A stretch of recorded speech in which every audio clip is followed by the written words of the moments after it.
come in the call. I've already told the IT team to do so.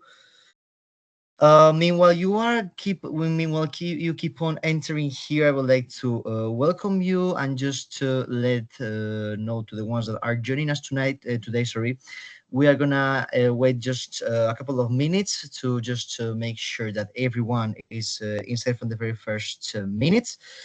I'll be right back to you just in a minute.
Okay.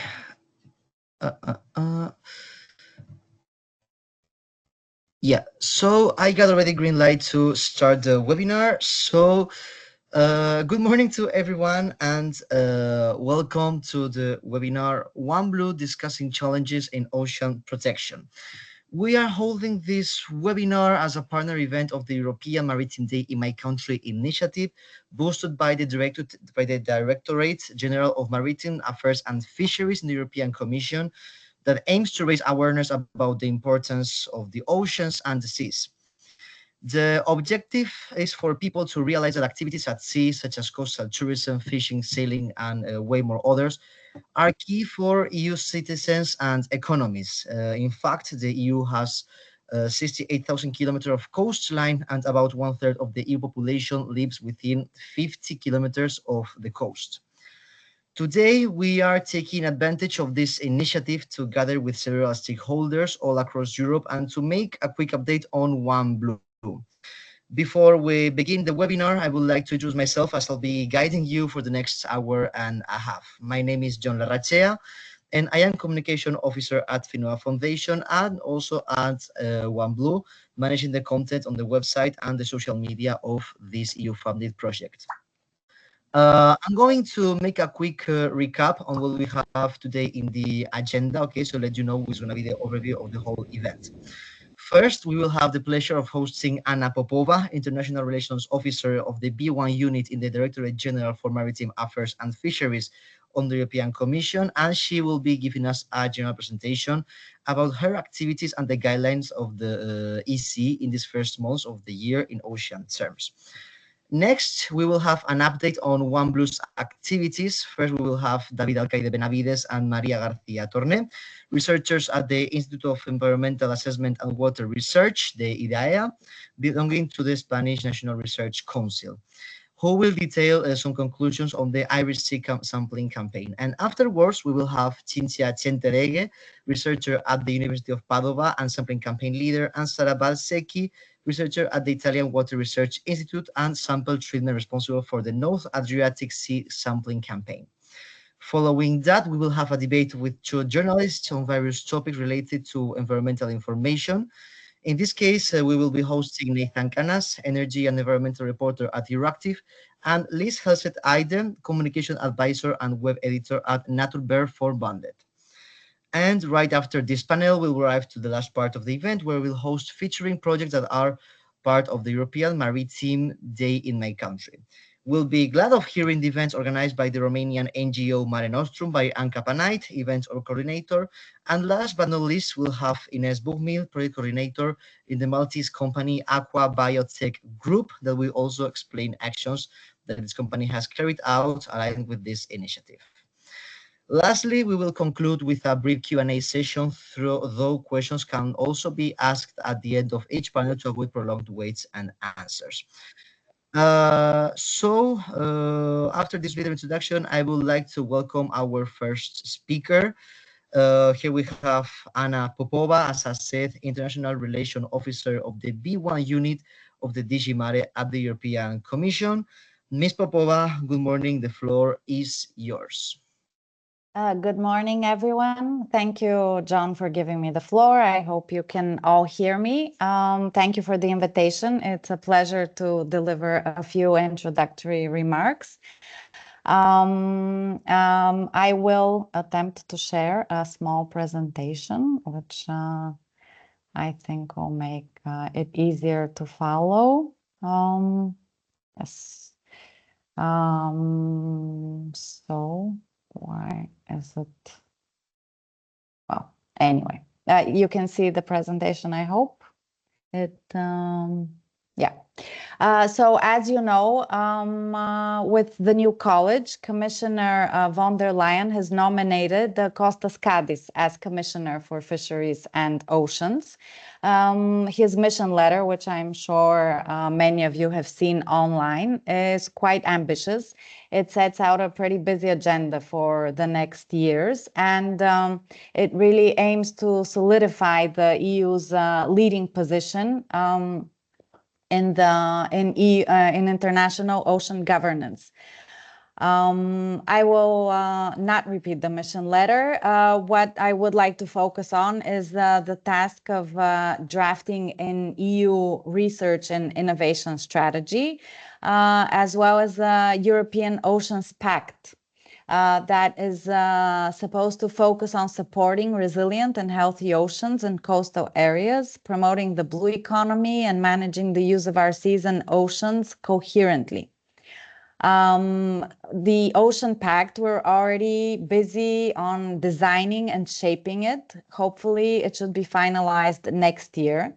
And the idea is for it to set a vision for a holistic approach to ocean-related policies to ensure coherence across all policy areas. And it will reflect how we look at the ocean, how we impact the ocean, how the ocean impacts us, including the resilience of industry and of coastal communities in the face of climate change, as well as the opportunities that we can harvest from the ocean. And it will acknowledge its importance in terms of competitiveness, sustainability, and climate change mitigation and adaptation. These are all intrinsically linked to supporting a resilient and healthy ocean and promoting the sustainable blue economy. Another very important point that we're working on is the BBNJ agreement, where we're very happy that the EU has completed its ratification process internally. The agreement passed in the late spring with a large majority at the European Parliament. It was approved by Council.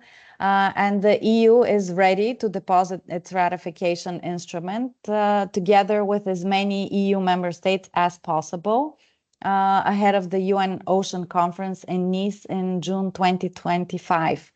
Some member states need to identify prior to ratification and to carry out all the domestic legislative amendments. And that is the reason why some of them need more time. And so we will probably not be able to deposit all member states and EU ratification instruments together, but at least we will try to achieve a maximum possible number. In the run-up to this deposit, the European Commission is very committed to supporting the global ratification process. First of all, in all of our bilateral, multilateral communication, where relevant, we call on others to ratify the agreement as soon as possible so that it can enter into force swiftly and we can start implementing it. The EU and Spain have already announced their financial support to small island states in the Pacific to assist with the ratification process. We are supporting the interim BBNJ Secretariat to promote ratification in third countries. Through workshops with parliamentarians in African countries, in Latin America, and in the Caribbean, the support amounts to 1.4 million euros. Also, as Commissioner Hoekstra announced last week in the margins of the UN General Assembly, the EU has adopted a funding decision for an EU Global Ocean Program that amounts to 40 million euros over 6 years. And the first deliverable of the program will be a technical facility assistance facility that will be dedicated to supporting the national efforts of developing countries in the conservation and sustainable use of the high seas, which will also include efforts to ratify and implement the BBNJ agreement. At the same time, we're working on the internal EU legislation, this effort is mostly led by DG ENV and us. So a legal review is carried out and a mapping of the relevant legislation at EU and at national levels. And it is being compared to the obligations arising from the treaty. Specifically, work is going on exactly how to transpose the notification requirements for activities that are related to marine genetic resources and digital sequencing information in the high seas.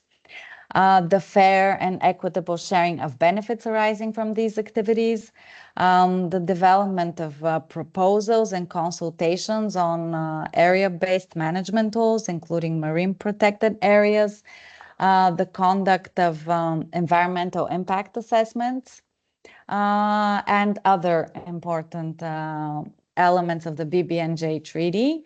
Legislatively, we're trying to figure out exactly which legal instruments need to be amended, which need to be supplemented, where it's necessary to introduce new legislative instruments, so as to transpose the BBNJ agreement fully.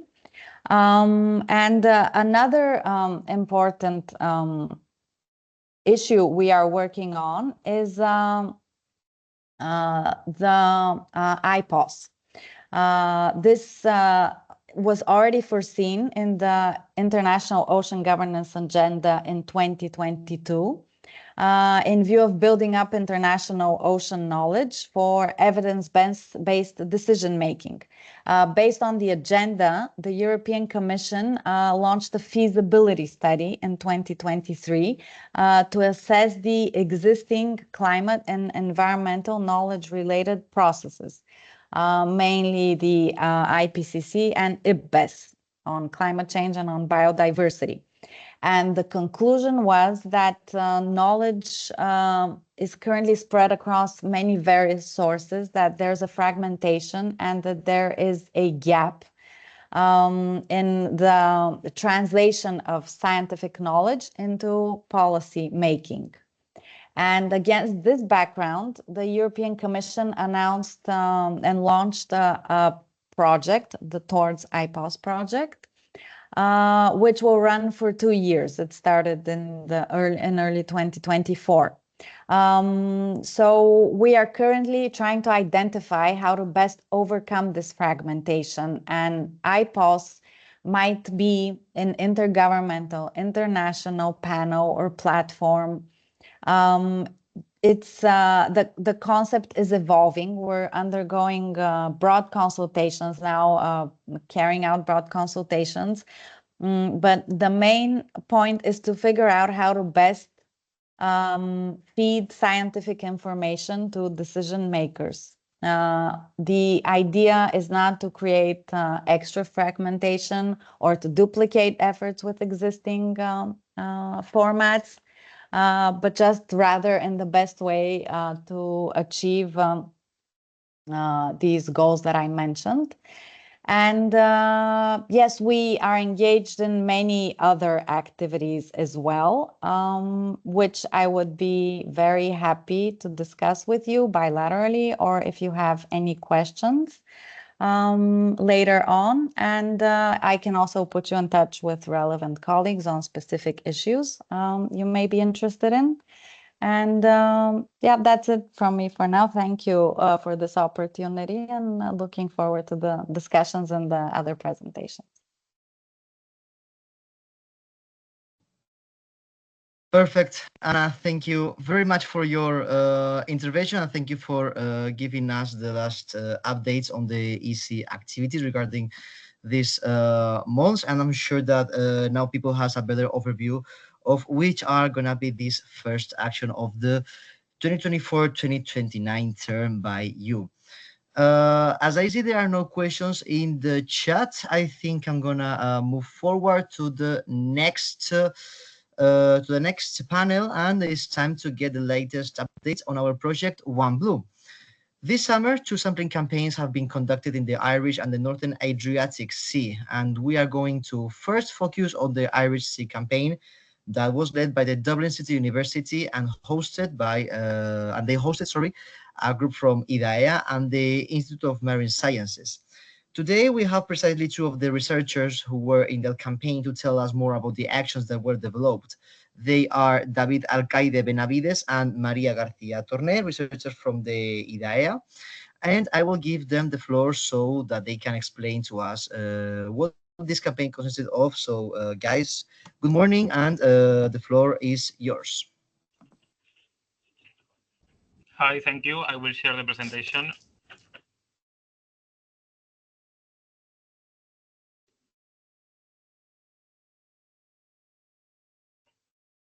Can you see the presentation?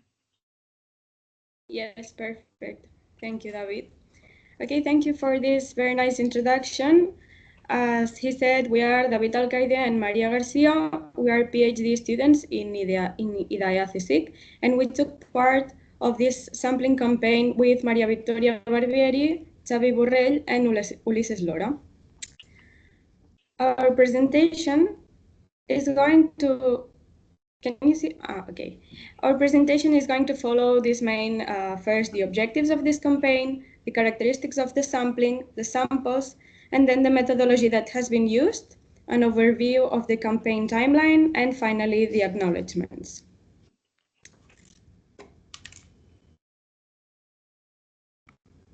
Okay, the main objectives. In this case, the sampling campaign has been done with the aim to improve the current knowledge of the concentrations, profiles, fate, behavior, and effects of contaminants of emerging concern in the different marine compartments and ecosystems through 3 different case studies. Okay, our sampling was focused on the East Irish coast, as you can see in this map, from 100 kilometers in the north of Dublin to around 200 kilometers in the south of Dublin. The sampling locations, as you can see here, were chosen to have different environments, from clean environments to other more likely to be polluted, for instance, next to ports or close to the airport. Some of the final sampling points weren't supposed to be done, but for accessibility or tide problems, a few of the initial points had to be changed for those reasons. and the whole sampling campaign took 4 days to be completed.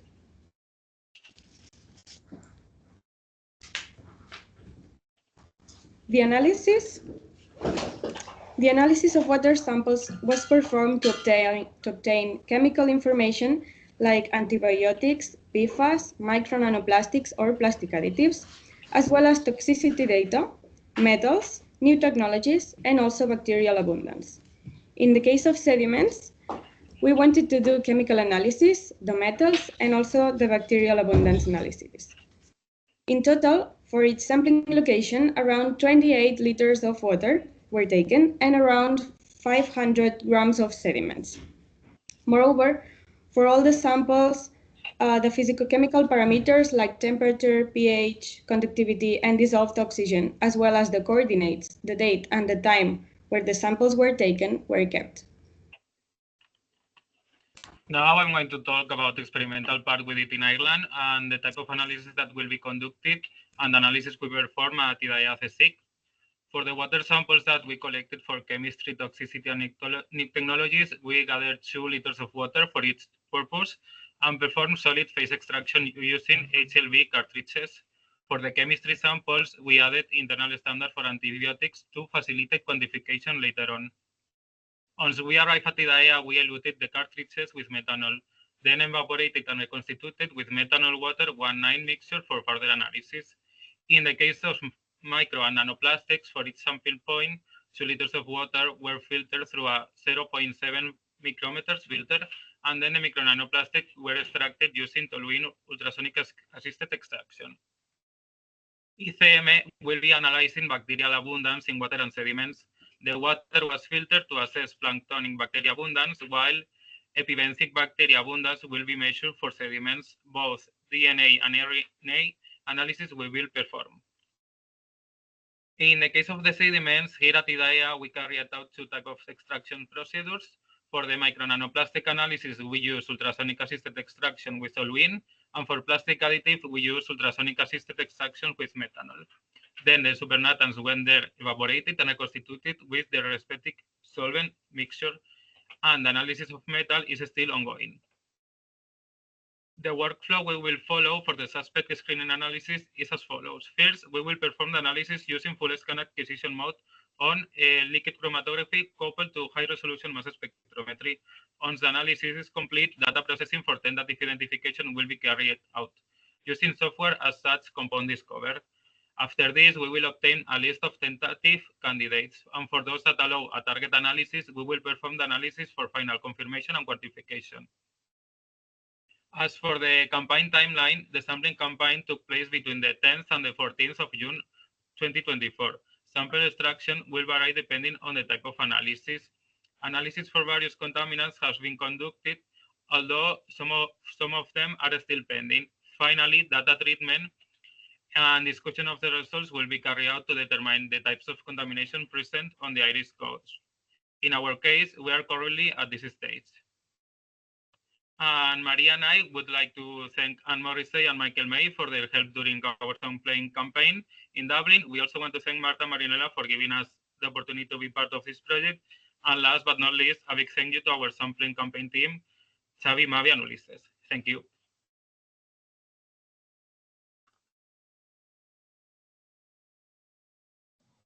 And thank you very much, guys, for telling us the updates on the Irish campaign. I'm sure that even though it's a topic that we already treated in our last webinar, I'm sure that now people has a better overview on which the campaign was and which are the main features.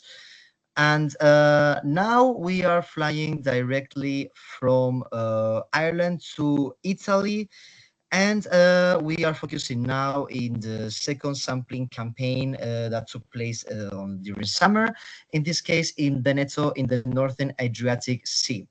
Our colleagues, Cinzia Centeleghe, researcher at the University of Padua and sampling campaign leader, and Sara Balsecchi, researcher at the Italian Water Research Institute and sample trainer responsible for the North Adriatic Sea sampling campaign, are gonna be shedding light on this campaign and in the following steps that they will take to contribute to the overall result of One Blue project. So, Cynthia, Sarah, welcome, good morning, and I'm giving you the floor. Good morning. Thank you, John. Thank you very much for the invitation. And I try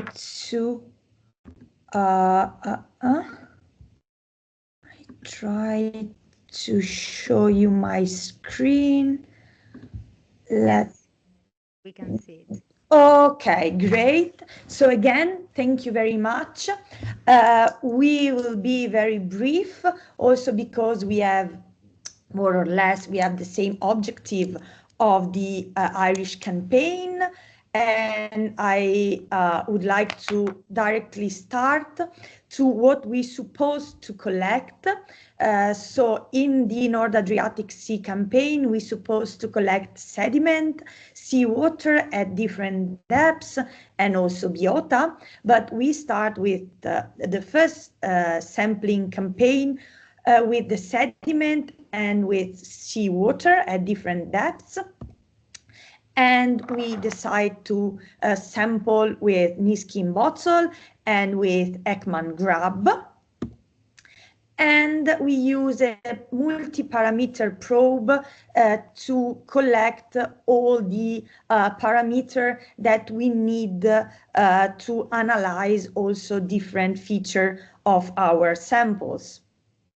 We start with the sampling campaign early in September, and we already organize other two sampling campaign in mid-October and at the end of October.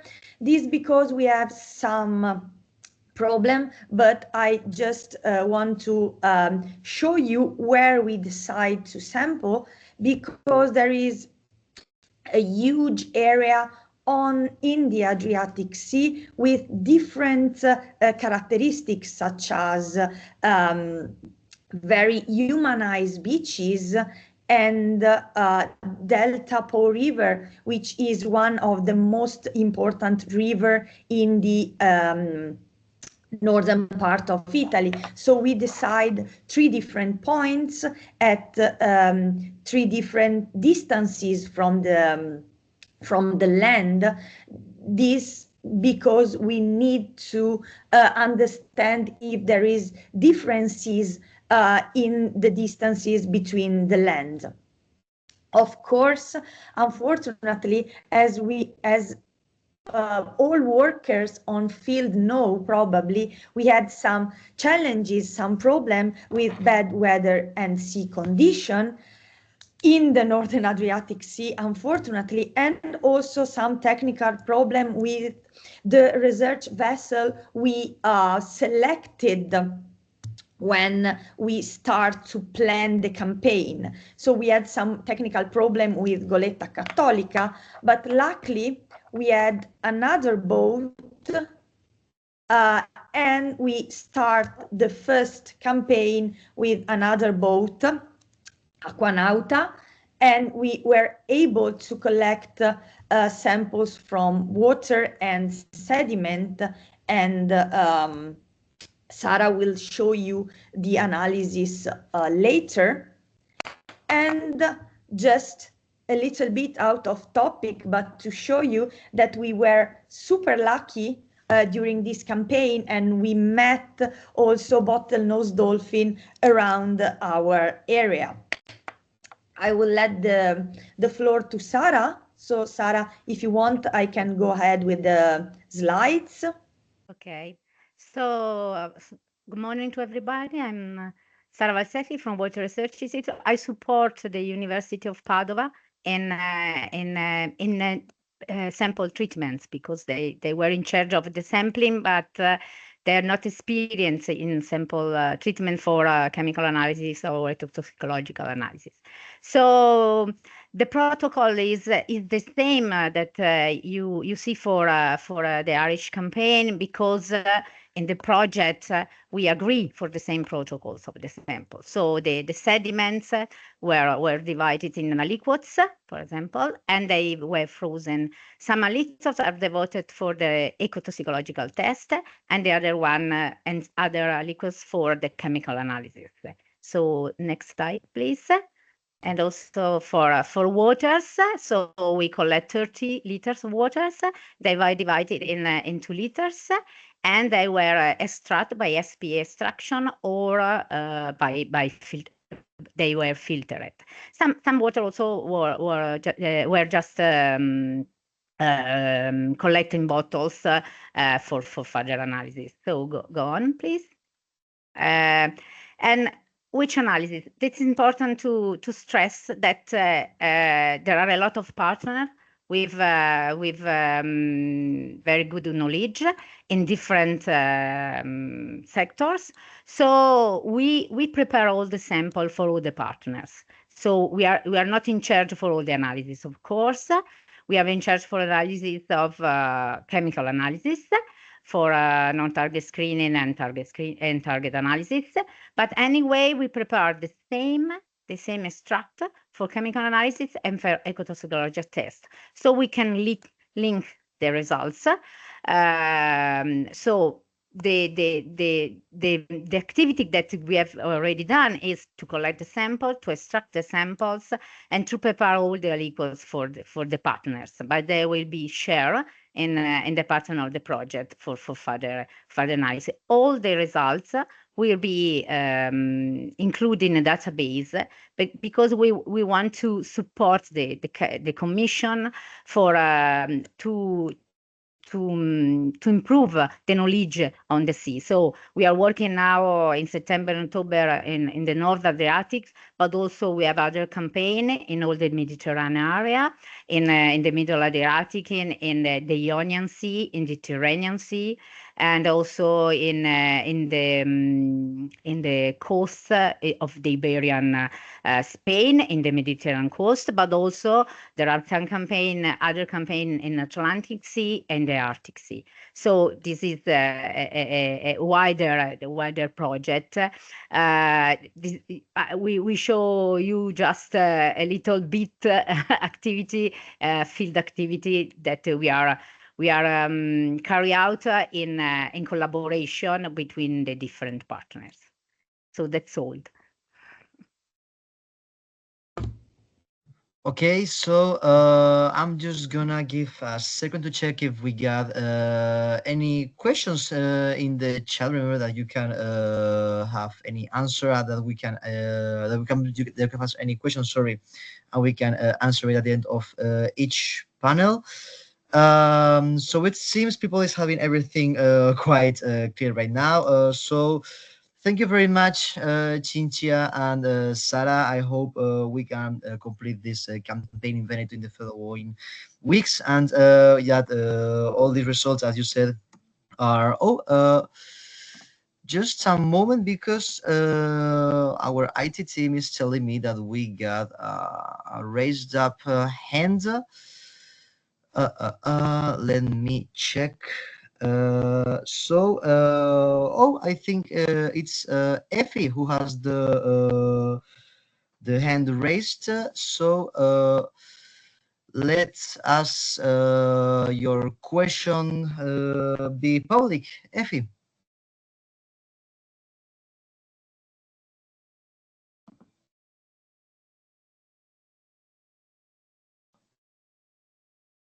Okay. Remember that the questions can be also posted in the chat, okay?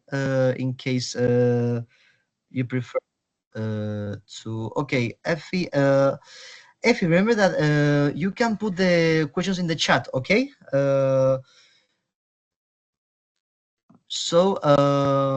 Okay. Meanwhile, if writes her question in the chat, I wanna thank not only Sara and Cinzia. I wanna also thank David and Maria for being us today, and for having analyzed are the updates and the future steps on our project.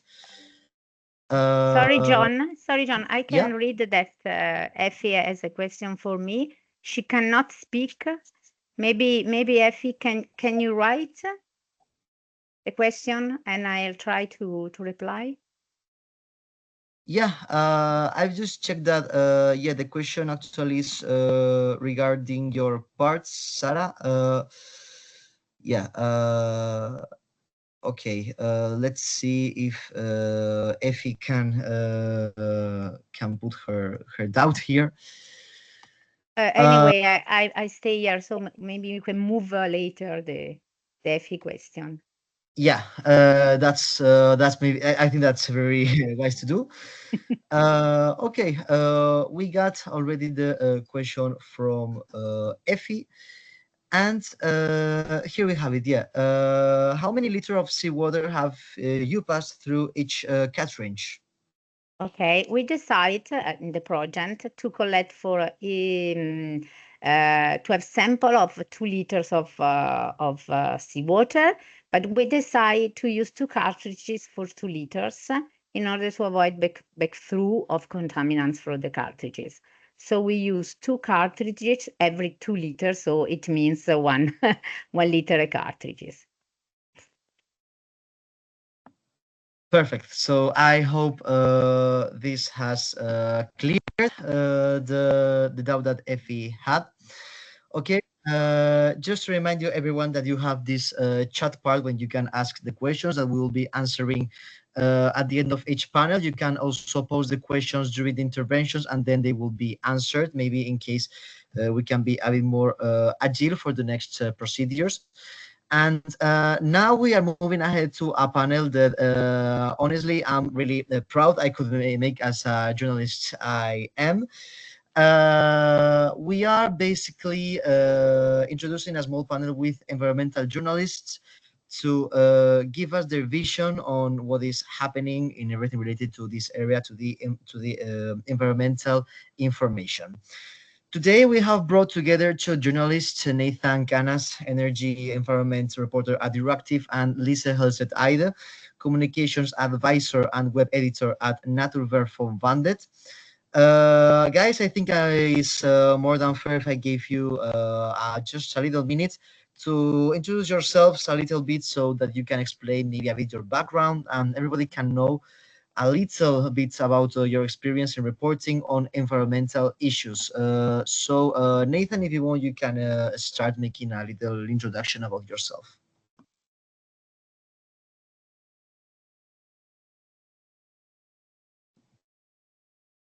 Okay, you are in mute, Nathan. Okay, maybe meanwhile we correct this issue, I'm gonna give the word to Lisa. Okay, so yeah, there we go, Lisa. So please introduce yourself. Thank you so much. Thank you for inviting me. And it's been really interesting listening to the researchers. Yes, my name is Lise Eide. I am a communication advisor and the web editor at the Norwegian Society for the Conservation of Nature, or Naturvernforbundet as we call it.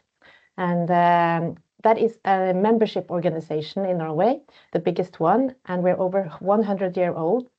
And we have lots of branches out in the whole of Norway, members all over across Norway. And my job is to do a lot of PR. I also write articles for our website, and I am like the link between our researchers and the press and the politicians. Yes. So looking forward to talking to you today. Thank you. Perfect, Lisa. Let's check if we can hear Nathan right now. Nathan, do we have a green light to hear you? Me? It's okay? Okay, perfect. Yeah. No, thank you so much for this invitation and this opportunity to talk about media coverage and environmental protection. To quickly introduce myself, my name is Nathan Canas, and I'm a journalist specialized in European environment and energy policy for the online media Euractiv. We're a media specialized about European policy here based in Brussels. I've been in this job for almost a year. Previously, I worked as a political advisor for a group of elected ecologists in a French conurbation. I can say that right now I closely follow a number of environmental issues on the European level, for example, such as plastic pollution, wastewater treatment, and this global trend about climate change adaptation policies. What I like about what I do is explaining how the adoption of certain policy at European level will have a direct impact on the environment. I have in mind, for example, the natural restoration law or the waste treatment on recycling policy, or more recently about fishing in a marine protected area. Also, yeah, what I'm trying to do most of the time in my article is to maintain this link between the local level and the decision taken here in Brussels. Perfect, Nathan. So thank you very much also for letting us know basically which are your main areas of action and your background. And I think now that all the audience more or less knows who is going to be debating during the next minutes. Okay, for all the audience to know, I'm gonna ask both Nathan and Lisa several questions related to environmental information. And basically, we are going to debate, we're going to see different points of view or convergences that both may have on this issue. If the public wants to participate, of course, they are invited, but we will be reviewing the chat after each question so we don't interrupt the debate between Lisa and Nathan. So, guys, the first question for you, it's quite a general question to start the debate. Regarding the situation of the environmental information in the media, which do you think is the situation right now in the media? Does it have a big place? Which has been the tendencies in the last years? Let us know your opinion. Yes. Go ahead. Yes. Okay. Well, after many years of intense focus on climate and the environment in Norway, we have noticed in the past years that it has become harder to get our message across and set the agenda. And in Norway, interest in climate and nature peaked in around 2019, maybe. Greta Thunberg organized school strikes that year, and in total of 40,000 children and young people participated just in Oslo. Unfortunately, the protests did not lead to any political actions, really, basically, which has likely caused some resignation among the younger generation. And it's not that they are not longer concerned, but they believe it doesn't make a difference to speak out. And then came COVID, followed by war and political unrest, and most people are struggling financially, even in Norway. So they are really focused on economy these days. However, those of us working with nature issues, we have noticed that the cause of nature has finally been placed on par with climate issues, and that people increasingly understand that the two crises are interconnected. And also, interest in nature was significantly boosted when the national TV channel NRK in Norway, they published a massive piece of work and documentation on the degradation of Norwegian nature just last year, and which has helped. It was helped by a really popular TV series featuring a well-known host, and the issue of natural loss was brought to the forefront. And they also mapped the entire country using drone images to visualize the loss of nature.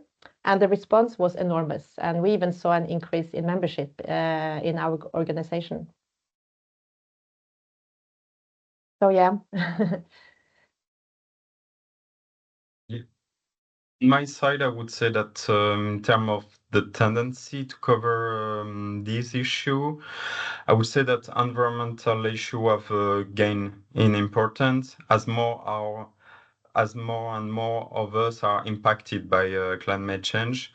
Also, another aspect is that, for example, from my own perspective and in the media where I'm working, we are divided into hubs, and we can definitely see that from energy to agriculture to health, we have like it's a subject that cover all the areas. At one point, environment is always in the topics, on the topics and on the coverage.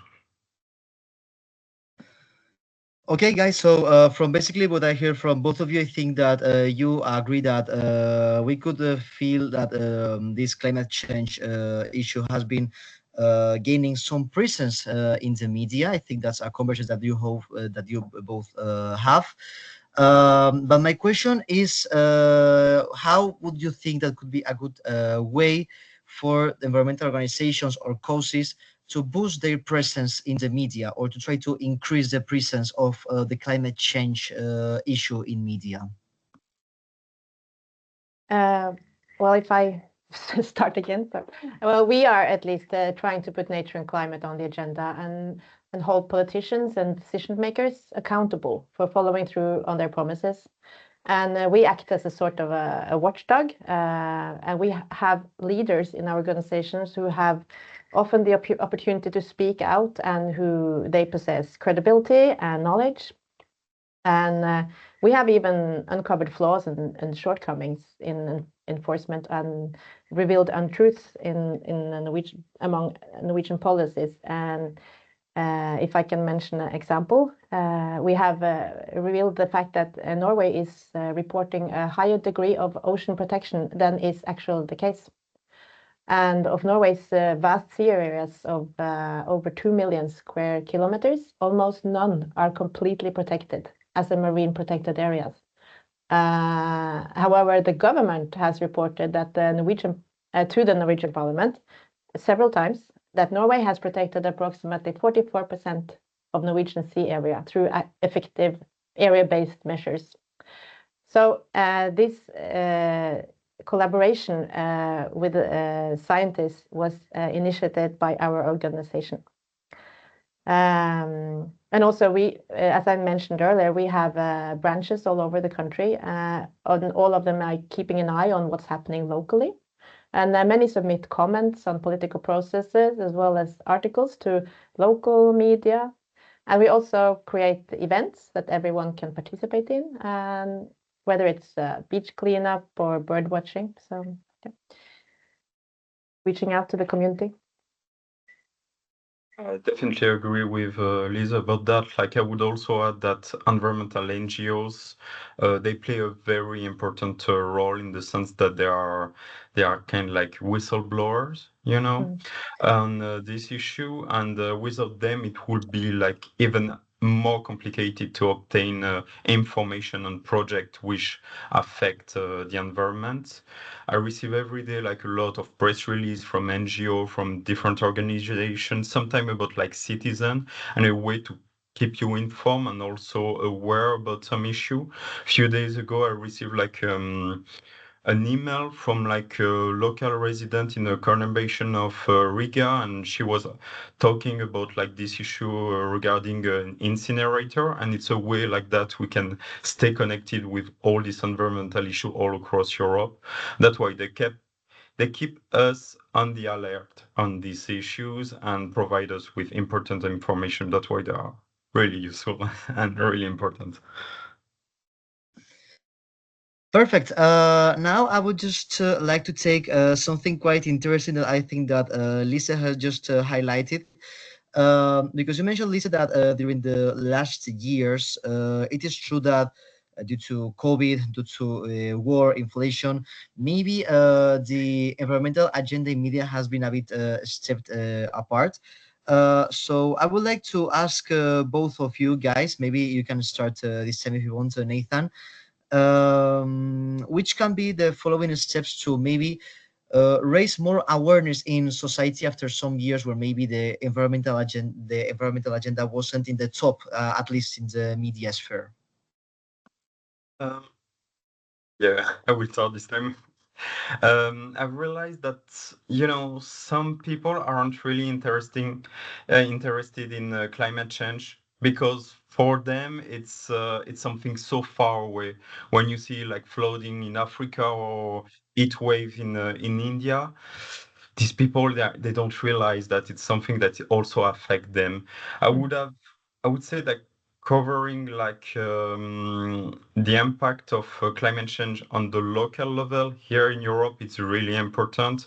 I've one example in mind, having covered like the publication of a report on the policy put in place after the 2021 floods in Belgium. And I can tell you that talking with the residents who were affected by this flood, now they're really fervent ecologists because now they realize that this thing can directly impact them and they are facing this climate change.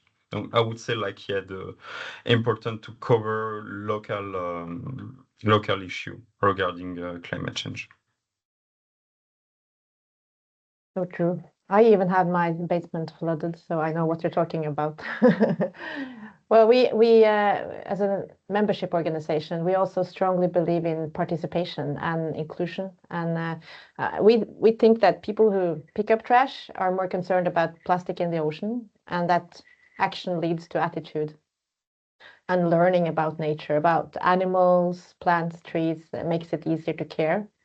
But we try not to be naive also, and we work a lot. We'll work with people, where we also work with politicians, and to make rules and regulations. And people have a strong sense of justice. It's like, why should I stop flying when all my friends are still traveling all around the world in an airplane? So we firmly believe that we need regulations, and we are not afraid to say so in our communication. And so we work a lot on to our politicians. Okay, great. I'm just gonna make a little pause in the debate to remember the audience that you can throw your opinion, that you can post any question you think in the chat. We're gonna be really eager to do so, and I'm sure both Nathan and Liz are also really curious to answer any question that the audience might have. And now I would like to take something that I think that you have both mentioned. You are also another point in common between the two of you, because you've been highlighting the importance of all this local movement, or of watching that the climate change is something that it's really affecting to you, affecting to people that live close to you. And it is true that in this case we got the European Union, that is in this case the entity that is boosting all this environmental regulation. And it's true that sometimes there's kind of a general concern that we don't see the European Union and its regulations as something really close to us. So I would like to ask you both guys how you feel, which is your opinion about the current effort of the EU in communicating its environmental initiative and regulations. I don't know. Do you want to start or I start? We can start, Nathan. You can start, Nathan. Yeah, sorry. Okay. I would say in a way, yes, because basically it has to, because yeah, EU is communicating more about like environmental issue and what they are doing in order to tackle all these things. But on the other hand, I would like to say that it's only in order to promote itself, to promote like the European Union and its action. It will only share what it's in his own interest, and not then really explain how this new legislation will, I don't know, back down on biodiversity issues, for example. Once again, it's all about, as we say, communication. And these days, it's better to sell yourself as green and for the protection of animals. But look, a few days ago, they revised the status of wolf in Europe, and I don't think it's something they should like be really proud of and communicating a lot on. But this is a little bit difficult question for me to answer. We are not a part of the EU, but of course we are still a part of it, Europe. And what I think I've noticed that more and more people are beginning to understand that the EU has good environmental initiatives, but it has taken time. And when Norway voted against EU membership in 1994, environmental organizations, they were often at the forefront of this opposition. And but this has changed now, and as it's now clear that in many areas EU is not only good but better than Norway in terms of climate action, actually. But for us, it is particularly useful to be able to point at EU requirements and regulations and demand the same at home if we don't have it. So Norway is a little bit special country in this. We are extremely dependent. We have a big dependence on oil, and we are also the Scandinavian country where the fewest people believe that climate change is human caused. And that is despite the fact that we are a highly educated population. So maybe we need EU. And yeah, I'm gonna get out a bit of the script, Lisa, because I think you have pointed out something really interesting that, like, of course, Norway is not part of the EU, but taking advantage of this position you have in this case, I would like to know if you feel as EU is maybe first of all trying to take any leadership or if they are trying to take any leadership in this environmental issue, and then maybe how you see the cooperation between the EU and Norway in the environmental issues also. Well, I think that EU is a bit more brave right now than Norway, and which maybe says more about Norway than EU at the time. And but yes, we are currently really there's that has also to do with the government and the leading in Norway right now. It's not on top of the nature and climate action, I would say. But I think I know too little of the consequences of EU action in Norway. It's like a hypothetical question. So maybe we have said no to EU twice, and maybe we will have another votation, who knows. But I can only say that right now we are just noticing that EU are better at than Norway, I would say. Okay, thank you for your answer. Honestly, this was an internal doubt I had from hearing both of you guys. And now I would like to take another topic that is maybe more related to a more journalistic sphere that I think that all journalists we have felt and we know is going on, and it's all about the fake news that we have just seen that in the last years they have just escalated. And of course, unfortunately, these fake news are also affecting to the environmental information. So I would like to ask you which you think could be some great tools to fight this information that is creating because of the fake news that are spreading more and more.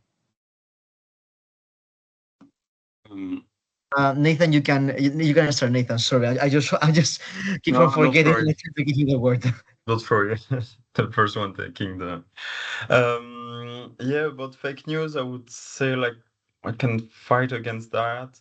It's like basically scientific data, eyewitness testimonies, photographic or satellite evidence, In short, all the evidence that show that the Earth is warming and that we are not experiencing something which is the norm, and to show that there is like a huge difference between before and now. Yeah, I would say definitely all this data that we can collect from different organizations, scientific group. I know that on the European level, we have the GRC, like a Joint Research Center, and they are providing a lot of information about climate change, and it's really important to use them in our article. Like that, it's a solid proof about what's happening, and it's not like just because this morning it's a bit colder than yesterday, climate change doesn't exist. Yeah. Yes, I agree with Nathan, and I would also really recommend everyone going on to nrk.no to see this what they have done with the drone photos. They have really taken drone photos of all of Norway and over time, and see how much nature that is being taken away. And it's so effectful. I mean, we have written this so many times. For years, we have said this in words, but seeing it, visualizing it like this, year by year, it's had done such an impact on the Norwegian politicians and people. So that's just something I hope more countries can do. But also for us, it's important to be patient, and we are a lot in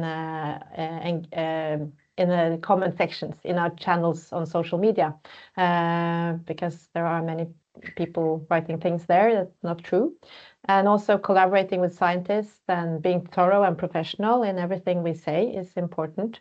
We also write lots of articles where we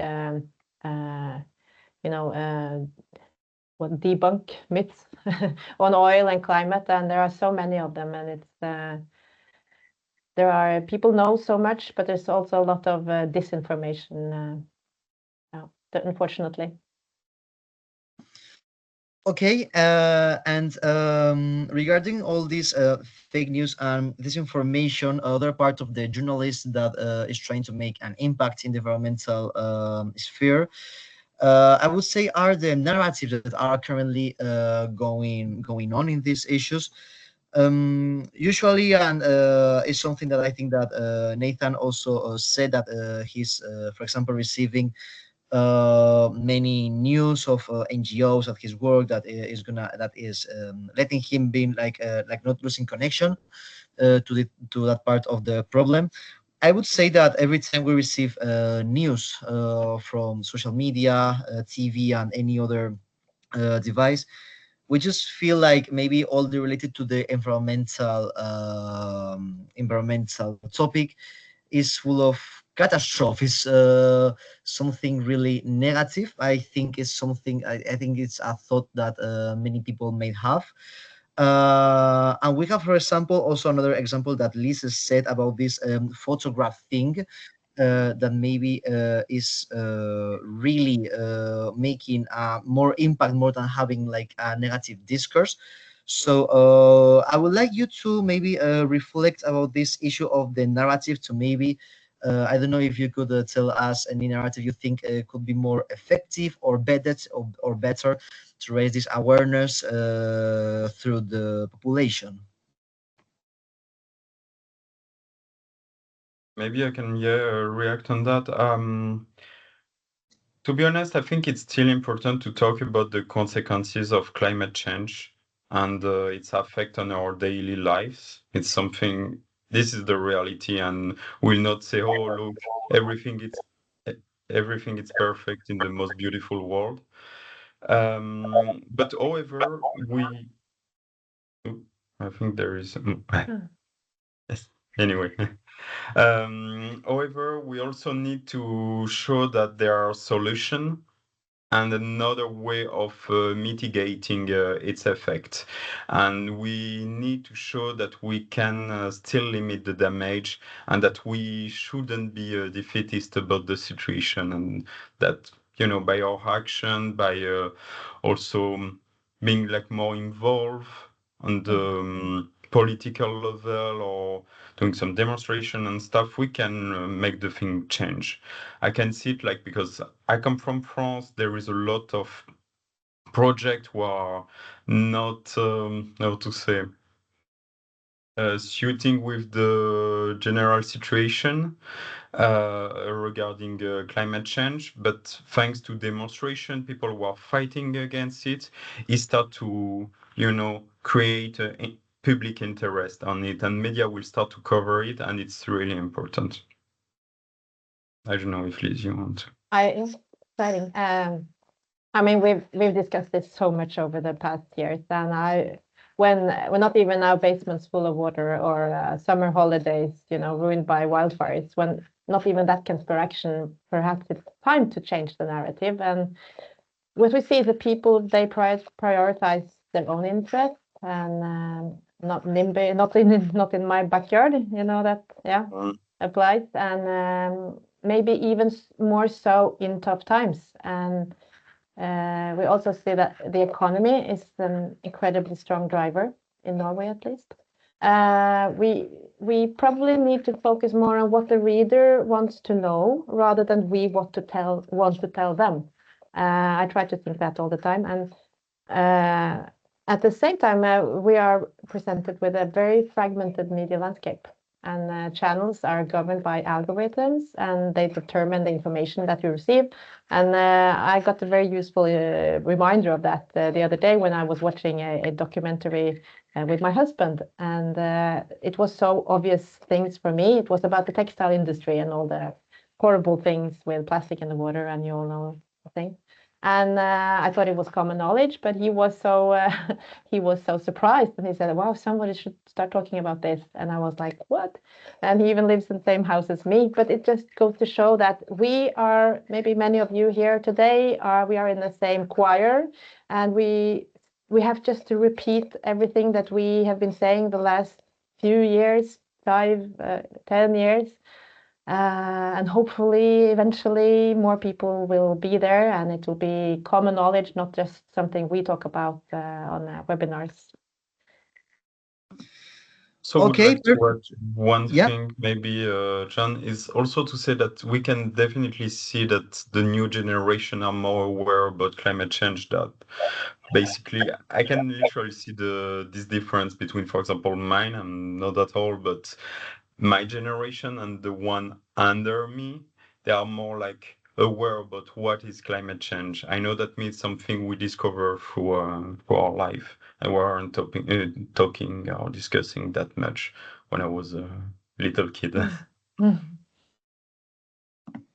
Yeah, I also agree. I think that fortunately, climate change is something that is really, that young people is a bit more aware of what is happening, and I think that for sure is a good news to have that that at least the generation are boosting this process of raising awareness.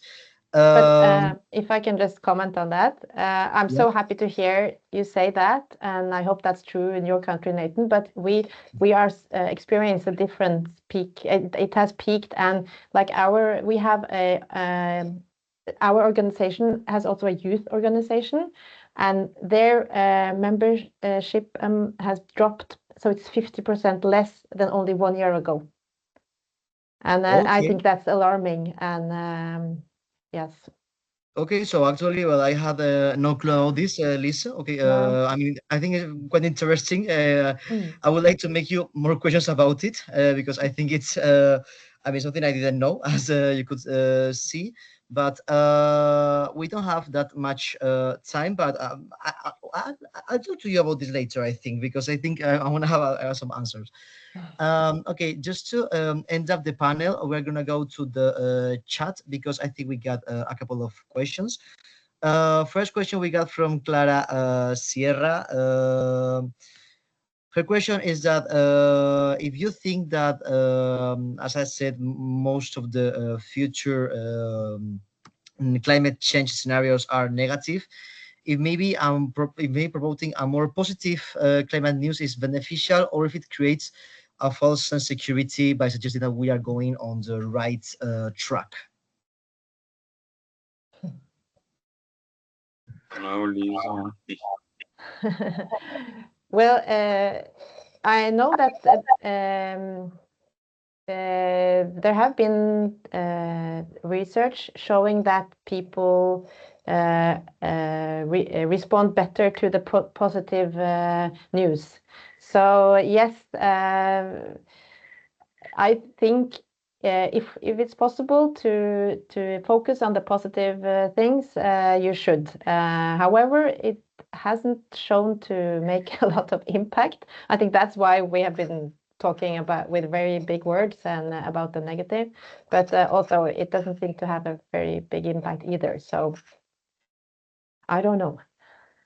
Just thought that maybe we need like a balance between, the good and the bad aspect, like explaining when you have like all this catastrophe and the impact of climate change, but also showing that some local initiative can have an impact on nature and show directly the result. Like, for example, I don't know, protecting a valley and showing that animals and the biodiversity is back is like a really good example. Feel good news is kind of necessary at one point. Perfect, guys. Thank you for answering the question. And then just to end it up, we got one more. This is actually for Lisa, and we got it from Xavier. He's telling you, Lisa, if you could give a few words about Norway eager to start deep sea mining, and putting aside the environmental risks related to it, and which is the overall opinion on this topic of the Norwegian society, and also for sure, Nathan, you can have a word in this, even if they didn't, even if the question is asked to Lisa. Yes, thank you for a very interesting question, and this is so puzzling because the interest for deep sea mining in Norway is almost non-existent. When I read a press release or an article about deep sea mining, nobody wants to write or talk about it. And but we experience that international press are really interested, and they contact us and with questions and how is this even possible? And as an organization, of course, we are deeply, deeply worried, and we have had demonstrations in front of our parliament with people coming from all over the world, but they just went through with it, and it's really shocking. And we are several NGOs wondering how to cope with it. And this is back to our oil dependency. Maybe it's about like how can we survive after the oil, and how can we use all the technology and knowledge we have, and maybe it's like I don't know, that people or politicians think it's really we did it with the oil, if you know what I mean. And so it's really difficult for us to break through with information articles and information about deep sea mining. But I hope the international attention will just keep on coming, and the pressure, because yes, it's really scary. And because I'm not from Norway, but I know that's something we follow a lot, because if Norway is doing it, they can open the gate to other countries, and that's why it was interesting, for example, for France, Italy, other European country to cover what's happening. And that's why I remember that a lot of NGO and also like environmentalist figure went to Norway and did, as you explained, some protest and demonstration in front of the parliament, coming from all across the world.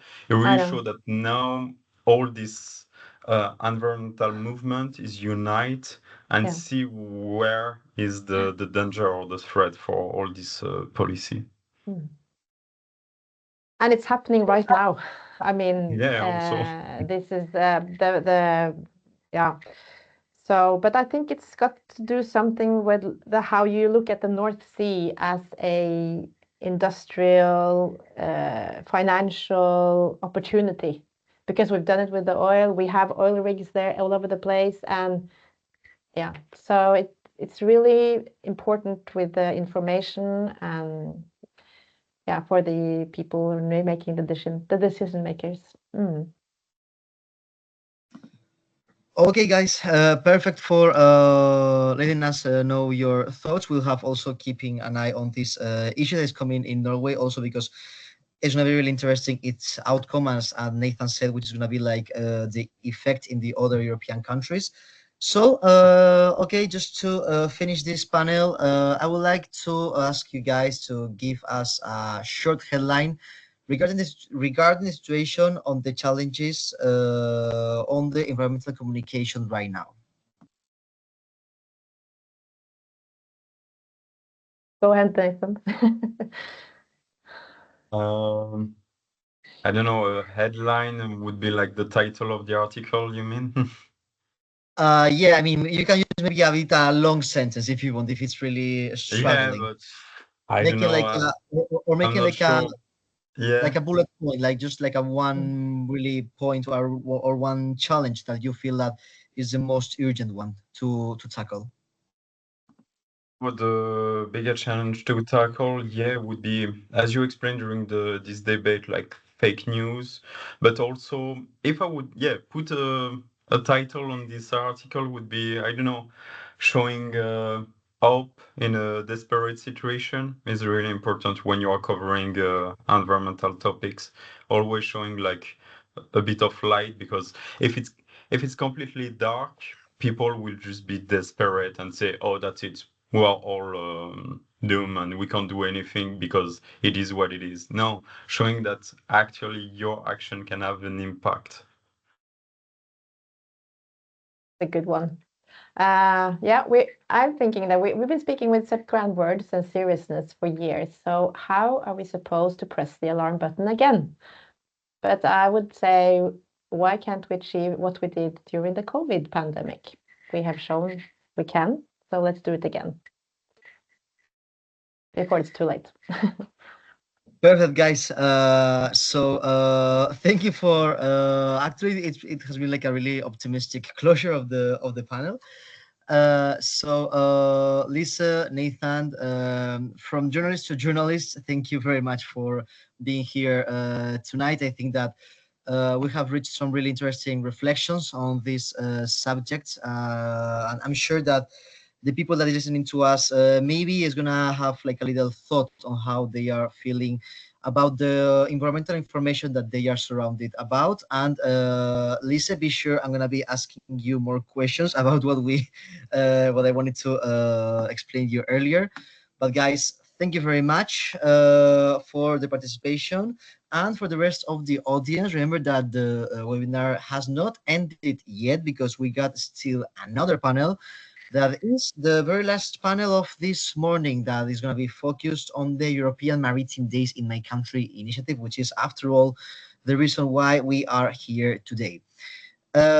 Just to remember to all the audience that this initiative is promoted by the European Commission, and its objective is for people to realize of how important are activities at sea in many areas, and that these activities are key for the EU citizens and economies. For this reason, we have invited two organizations that have carried out several events aligned with the EMD 2024, and we'll have the pleasure to know what have been these actions and what are the activities of these organizations. First of all, I would like to greet Anka Panait, event coordinator at the NGO Mare Nostrum. She will tell us what have been the actions that the NGO has been carrying out during the last months. So, Anka, good morning. We are all ears. Hello, good morning. And first of all, I just want to thank you for your invitation to be part of this very, very nice event. And second, I just want to congrats the panelists for the discussion that I heard previously. I think that are very, very good topics and aspects that we need to have in mind in the future. My name is Anca Panait. I'm public event coordinator and project coordinator at Mare Nostrum NGO, an NGO from Romania, from the Black Sea coast. I'm part of this organization for 12 years. Actually, 1st October, 12 years ago, was my first day at this organization like employee. So I will say that the today event, it's also for celebration, this aspect for me. And I'm biology and biodiversity conservation graduate. I will just brief some aspects about the NGO and about our activities and events that we are implementing during the years, activities and events related to the EMD in my country. So about the NGO, Mare Nostrum NGO, it's the most active one from Romania and from the Black Sea area of the Romania. We have over 30 years of activity, and all of our activities are made by and are following three strategic direction: education for sustainable development, marine and coastal biodiversity conservation, and influencing public policy regarding urban management. So since 1999, waste management was a priority for Mare Nostrum NGO, and during the years we are developing several activities, projects, and monitoring of these aspects. Also, Black Sea dolphin monitoring, it's another main activity and very, very important for us. And of course, education, environmental education, it's the, let's say, the top of the activities, because in all of the activities and all the aspects, we are going to the education part firstly. This is my team, so I will say that this picture is for 1 month ago when we celebrate our 30 years anniversary. And speaking about the EMD in my country events, we start to do this and to associate our events with the EMD in my country 6 years ago.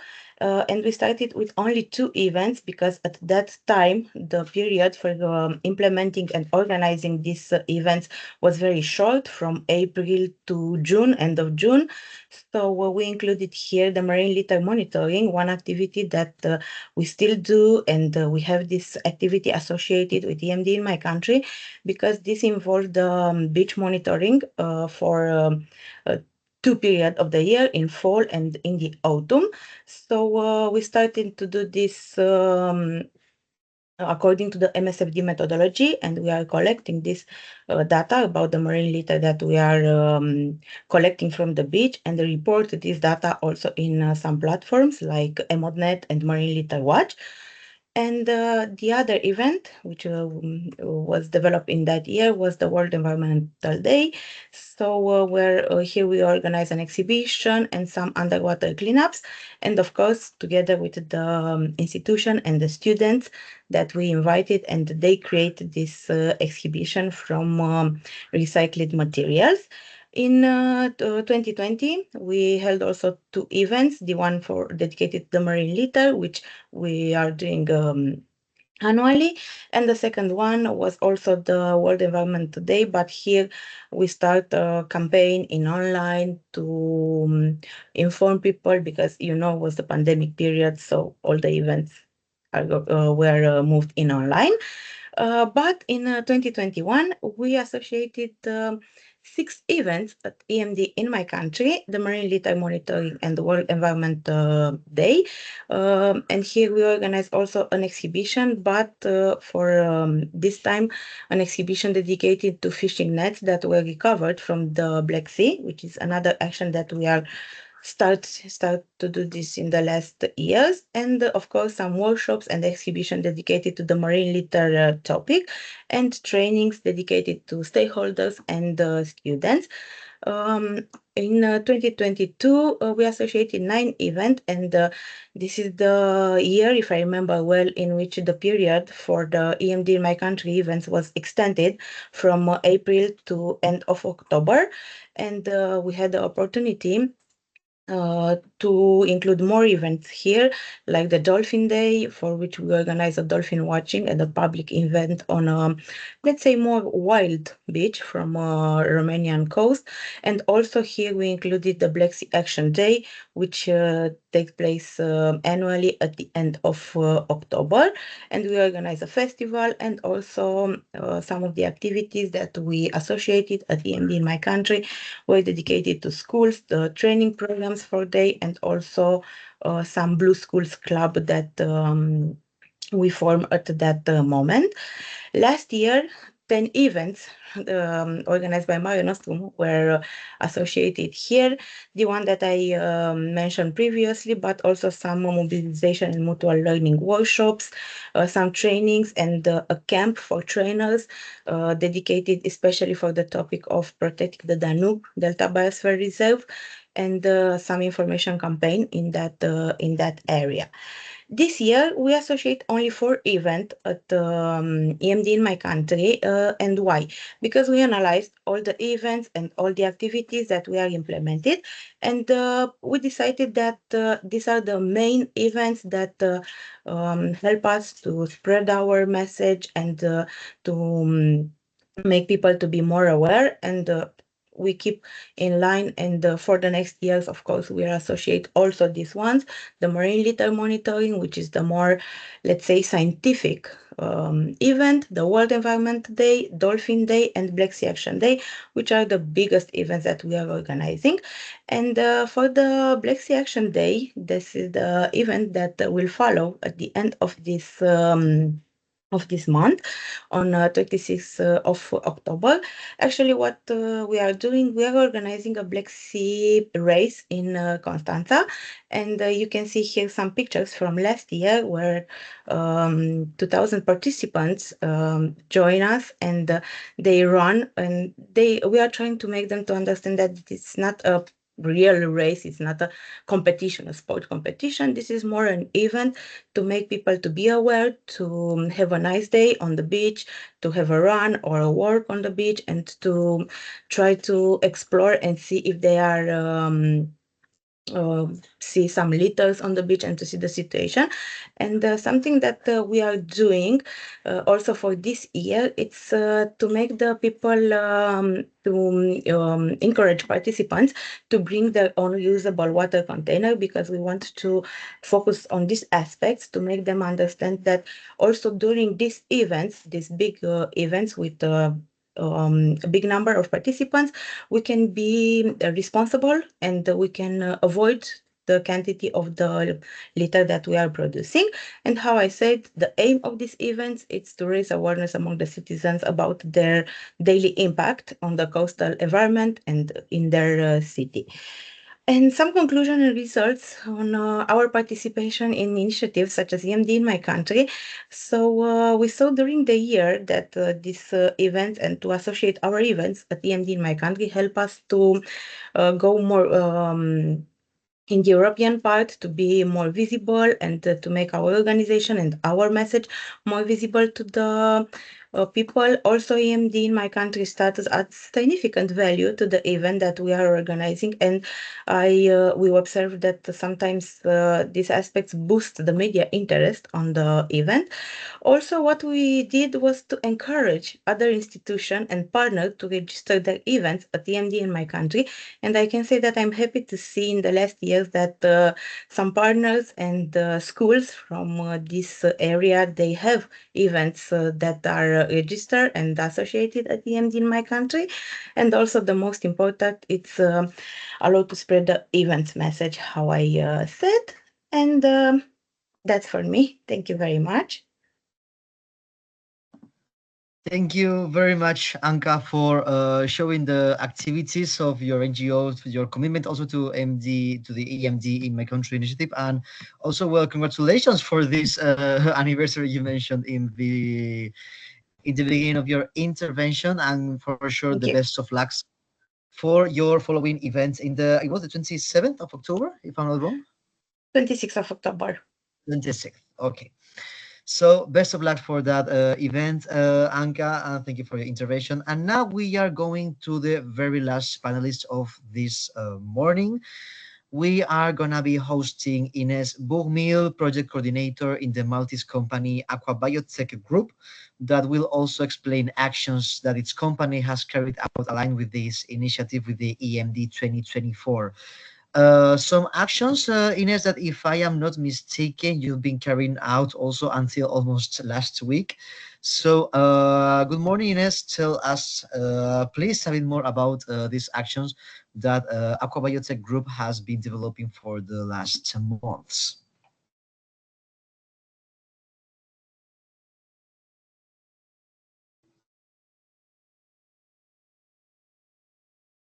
And Ines, I think you're on mute because I think we cannot hear you.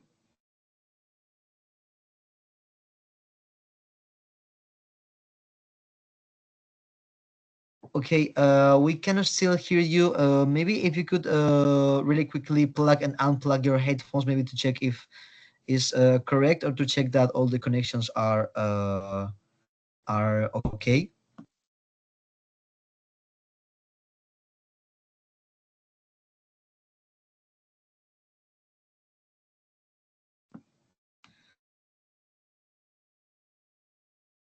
So now I believe that everything works well, right? Now we hear you more than clear, Ines. Perfect. Thank you very much, and apologies for this inconvenience.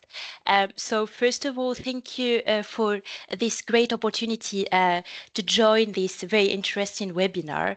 I am very pleased to be part of you, and I would like to greet our high-level speakers and to congratulate you on the very stimulating panel discussion that was conducted with the journalists. So congratulations on your results as well. Today, I am very happy to present the activities of our company based in Malta. So as you can see, now we are talking about hope. And it is very important to engage society in the collaborative research so that we can also communicate the information directly to them. So can you please confirm that you can see my screen? We still cannot. Yeah, we still cannot see anything, Ines. All right. Yeah. Now it's good. And it's Presenter and mood. now it's perfect. Yeah. Thank you Excellent. very much. So just a quick presentation about myself. I am Ines Bourmil. I work at Aquabiotech Group as a research development and innovation project coordinator, and I'm basically focusing on marine pollution monitoring projects, artificial intelligence and technologies to better protect and conserve our marine environment. So the title of my presentation is to showcase how SMEs are engaging with society within EMD in my country, based in Malta. So just a quick overview about the different topics that I will be discussing. I would like to start by a quick introduction of Aquabiotech Group. Following that, I will proceed with an introduction of the different events that we have conducted within all the initiatives, including Science in the City, Citadel, and our events organized within EMD in my country.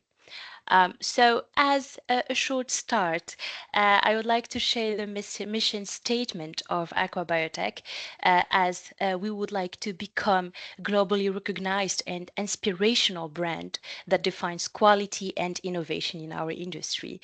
And as a people-based business, we want to be the employer of choice in our sector for the very best talent in the world.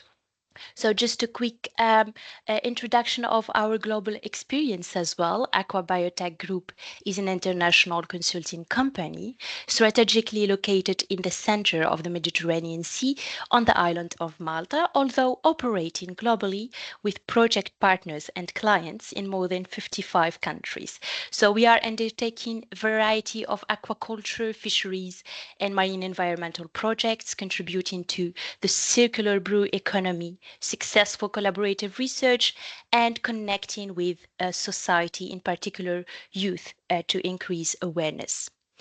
So now I'm going to kickstart introducing our exciting events within Science in the City happening every year. To this respect, we highly engage with youth and citizens within Science in the City as an excellent platform of networking and dissemination of our research projects and capabilities. So basically, we connect with multiple types of stakeholders as well, while conducting digital surveys, collecting data on consumer seafood perception, for instance. And we also take the opportunity to introduce marine challenges in our seas, such as plastic pollution, bycatch, overfishing, etc. So based on the pictures that you can see here, we always bring with us some samples to showcase for citizens, and we have aquaponic system models with zebrafish and seaweed, copepods under microscope, microplastics under microscope as well, custom stickers, crossword puzzles, and coloring sheets related to our projects.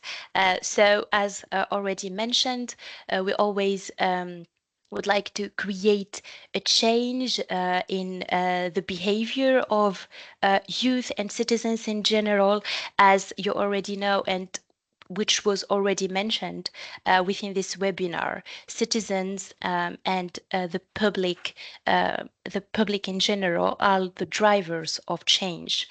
So we would like to improve this movement by also sharing some innovative seafood recipes so that we could better engage in a sustainable seafood consumption when we talk about aquaculture in fisheries. So this is Science in the City happening in Valletta, and now I'm going to show you a slide of Science in the Citadel, which is almost the same event happening in Gozo, in the small island, so at a small scale. We have basically many projects to communicate to our audience. So as you can see from this beautiful picture, we have our colleagues here, and with me, I have also colleagues joining this webinar. As you can see, we have youth, we have children trying to explore how we could sustainably protect our seas and our resources. So now I will share one of the most exciting and successful events that we have organized within EMD in my country. And that was within the framework of one of the projects that we are coordinating, Fishery Trust Horizon Europe project that focuses on the traceability and enhancing the security of our seafood consumption. And for that, Aquabiotech Group conducted this sustainable seafood hackathon for our youngest and most valuable audience, a group of children from Blue Schools with their teachers were invited in our premises to learn more about seafood, its production as wild-caught or farmed fish, health and environmental issues, transport and food safety and trust. So as you can see from these different amazing pictures, students enjoyed short informative sessions on sustainable aquaculture / fisheries and seafood literacy, and built transferable skills in problem solving, critical thinking, teamwork, negotiation as well as creativity and visual communication. So these students from Blue Schools had mentors from different backgrounds to advise and guide them on how to make the best pitch with the topics of why consuming sustainable food is beneficial. This is in a nutshell the ideathon that took place, and it was very important to engage with academia and Blue Schools in order to enforce ocean literacy within these important fields and to better engage youth, as you can see, they were already knowledgeable about the different sea challenges that we're facing as they are part of Blue Schools, and we are also very happy to better strengthen this knowledge from an industry perspective while having the research conducted in our facilities at once. So following this ideathon, I will show you a short video that was produced within another event, within a project that focuses on the marine pollution monitoring. And for that, we wanted as well to include ocean literacy, which is very required not only for bringing science to society, but also for inspiring science in delivering fit-for-purpose solutions to tackle marine pollution. So basically, we were very thrilled to cooperate with an NGO based in Malta called Zibel.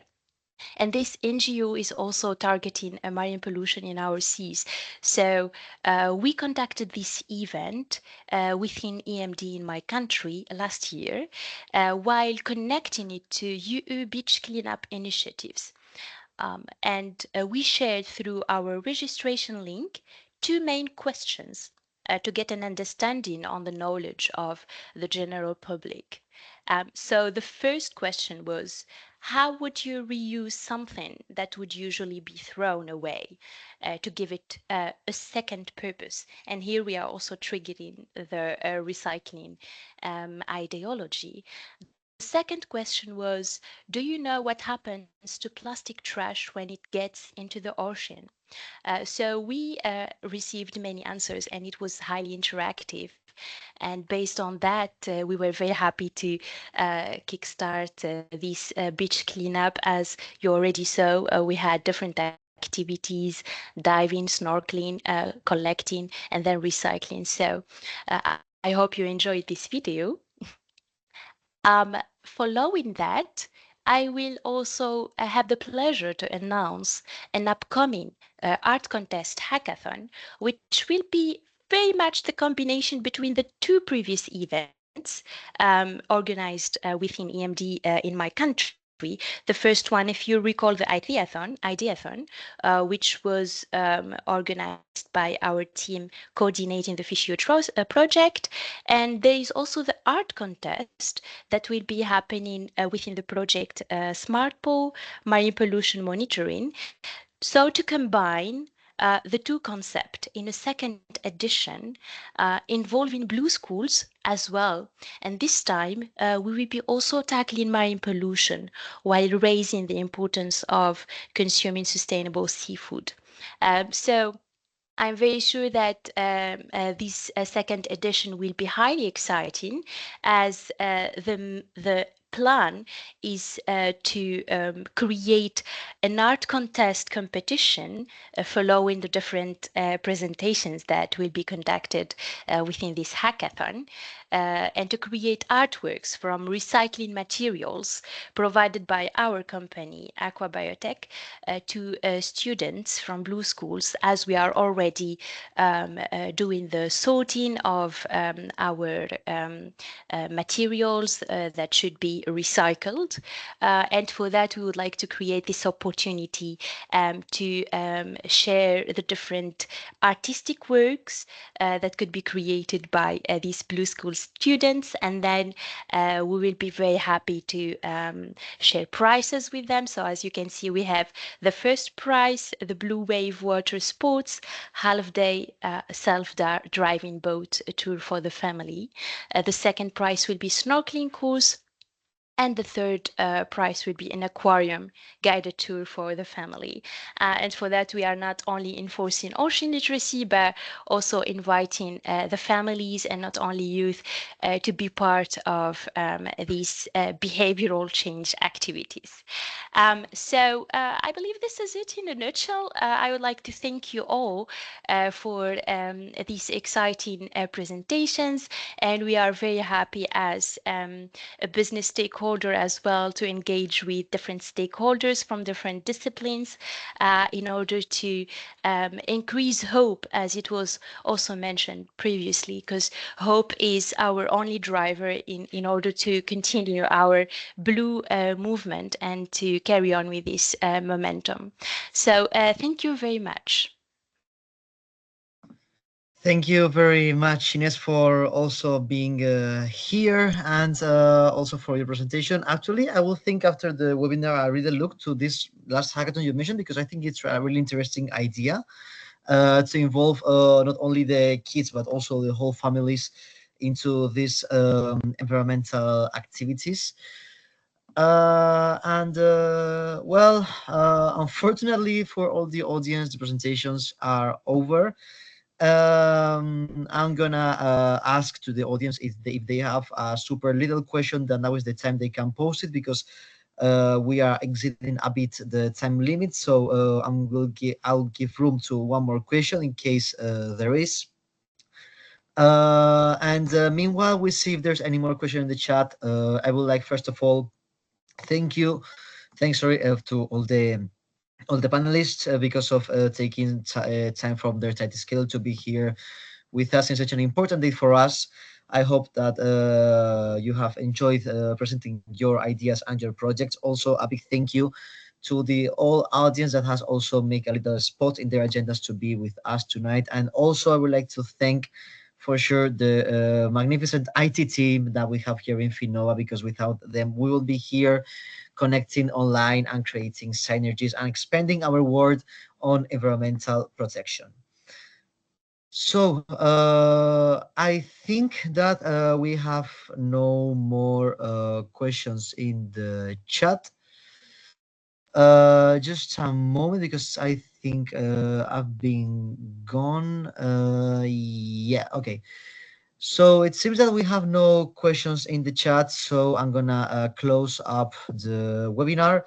Thank you very much to everyone, guys. It's been a pleasure to be with you one more time, and please keep updated for the One Blue activities in our social media, in LinkedIn, X, and on Instagram, and also you can check our website. Thank you very much to all of you, and have a really nice and green for sure Tuesday.